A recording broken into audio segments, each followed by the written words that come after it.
دا که ختم قرآن وي او که ختم تراویح وي هر شي چې حاکم قرآن ختم شي دغه پروګرام کېږي قیام اللیل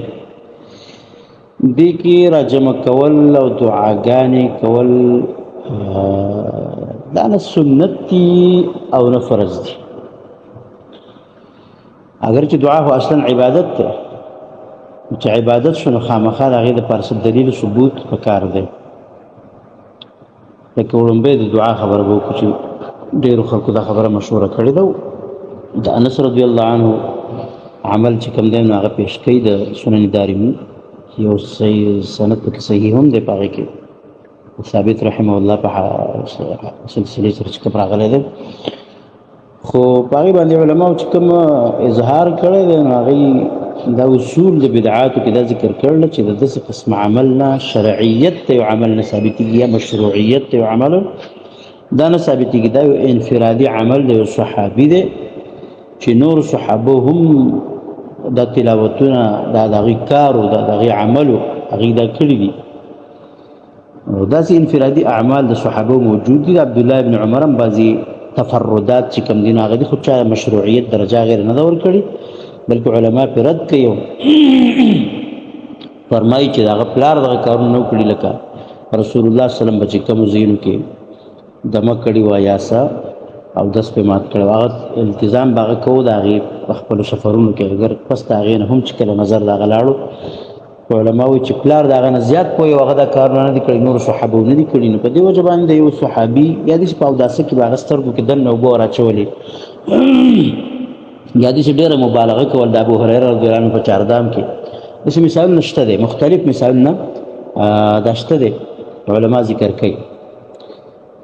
خو د هغې نه د دغې تفرداتو نه شرعیت دی عمل مستقل عمل او بیا د هغې التزام کول او پابندۍ سره په خلکو کې د هغې نشر و اشاعت کول دا سیز چې کوم دی دا صحیح خبره نه ده دا صحیح طریقې کار نه دی. دا دومره پیړۍ د سلفو تېرې شوي دي خو د انس رضی الله عنه عمل د چا د ځان دپاره بیا داسې یو مستقل سنت نه دي ګرځولي نو یو خو دغه خبره محل نظر ده چې اصلا مطلب دا دی د دې شرعیت او مشروعیت چې کوم دی نو دا ثابت نه دی. دویمه خبره دا ده چې دعا شو بیا ورپسې دا پروګرامات شو که اصلا په دې پروګراماتو کې جواز هم دی کې شک نشته اصلا یو ځل وشو هېڅ مسله نشته کله چې په نیت د ثواب باندې نه کله چې اجتماع یا د هغې دپاره مطلب دا د پروګرام جوړول یا خوراکونه وغیره په دې کې نیت د ثواب او د عبادت او د دین د حصې ګرځولو نه اصلا خو جایز دي لیکن کله چې داسې اعمال د عباداتو سره وتړلی شي او خاص کر التزام په هغې کې وکړی شي نو بیا دا د بدعت په باب کې ورداخلي یو خدا خبره ده. او بل دا چې ته به په داسې مسایلو کې بل طرف د هغې نقصان ته ګورې چې نقصان خو ترې نه ولاړېږي. د بخاري وغیره حدیث دی چې عایشه رضی الله عنها فرمایي رسول الله صلی الله علیه وسلم به یو عمل پرېښودو او د هغه به خوښه وه چې عمل پرې وکړي خو په دې یاره چې فرض پرې کړی شي نو هغه خو چونکې دوران د وحی نازلېدو زمانه وه نو په هغې کې خو فرضیت یاره دغه وه نو سړی وایي چې وروسته خو نو یوازې د فرضیت چې دی دا خطره نه ده وحی په ذریعه باندې فرضیت خطره نه ده بلکې دا هم د هغې نه ماته غټه خطره ښکارېږي چې د خلکو په ذهن کې بغیر د وحی نه چې دی یو شی چې دی نو هغه فرض کښېني چې دا فرض ده د هغې لزوم پکې کښېني او دا تاسو هر سړی دا مشاهده کولی شي. د قرآن درس ته به یو سړی نه حاضرېږي تپوس به کوي چېرې ختم به کلی پروګرام به کلی اجتماع به کلی پروګرام دې ته به خامخا دې تپوس به کوي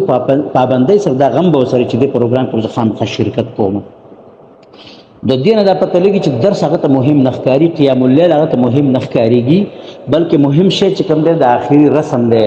چې هغې د فرضیت شکل د خلکو په ذهنو کې اختیار کړو او دې خبرې ته هم کتی شي نو دې څیز نن سبا چې زه وګورم زما ته یره کېږي بلکل د فتنې یو شکل اختیار کړی دی که دا په درس قرآن کې عامو دروزو کې که دا په ختم القرآن د قیام اللیل کې په دې ټولو کې دې شي د فتنې یو شکل اختیار کړی دی او داسې درس جوړ دی خاص کر سوشل میډیا باندې د هغې څومره پرچار کېږي نو لازم به خلک اوس چې دی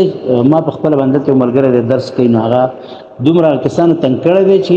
هغې وایي چې دا خو لکه خامخا به کول غواړي یعنی هغه د دې پر خودل یو قسم دا بدعت ګڼي، وس د دې پر خودل دا بدعت ګڼي او ګناه ګڼي، اگر که په خپل باندې نشي ویل هو چې دا څنګه مخلوق راوته چې اوس دغه نه مني پروګرام هم نه مني او دا نه منو مثلا اصلا جواز بخپل ځای دی او کله چې دا غي د رنگ اختیاري د شکل اختیاري شرعیت یو شکل اختیاري د مشروعیت او د دین حصہ ګرځيږي نو بیا د دین اجتناب پکار دی. مونږ ته په خلکو دا پکار دی چې مونږ د دې شي حوصله شکلی او چې د دې شي ګوره دغه درجه نه ده. یو هغه اعمال دي شرعاً هغه مسنون دي ثابت دي سنت و غیره شو چې رسول الله صلی الله علیه وسلم کړی دي که سړی پابندۍ سره کوي ور سره به حکم صرف بیانې چې او دا شی فرض نه دی لیکن مستقل کول شي چې الله پیغمبر هغه کړی دي نوافل سنن رواتب و غیره د اعمال چې مسنون ثابت دي لیکن دغه خبره چې هغه خو ثابت نه ده خو اصلا سړی به عبادت په نیت نه کوي نو اصلا پکې جواز دی لیکن بیا به دې خبره ته دې طرف ته به ګوري چې دې خلکو په ذهن کې د دې څومره مطلب دا یو غلطه نقشه جوړیږي او هغه د بدعات یو مستقل پوخ یو رنگ اختیاري دا د دین حصہ ګرځي بیا دا یو غټ نقصان دی دینه بل دا د اهل حق او ذمہواری د چې د خبرو مخنیوي وکي او د دې حوصله شکوي وکي ځکه چې اصلا د شي مسنونیت یا فرضیت لا پرې سنت کېدل دا چې ثابت نه وي نو په دې وجه باندې دې خبره ته ډېر غټ خیال پکار دی. او بعد پاتې شنور پروګرامات چې موږ خو اختتامي د کال په اختتام کې مطلب دا دی چې هغه باندې پروګرامات ته نو دا خو یو ښکاري او علت موجود وي هغه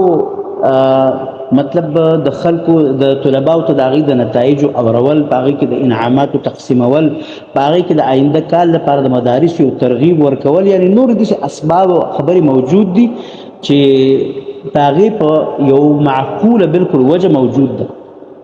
معقوله وجه موجود ده هم ورسره د تنبیه هم ورکول پکار دي چې اسې نه چې څوک دغه د دین حصه وګڼي لیکن د هغې یو خپل معقول سبب موجود دی نو د هغې د دې په منځ کې فرق دی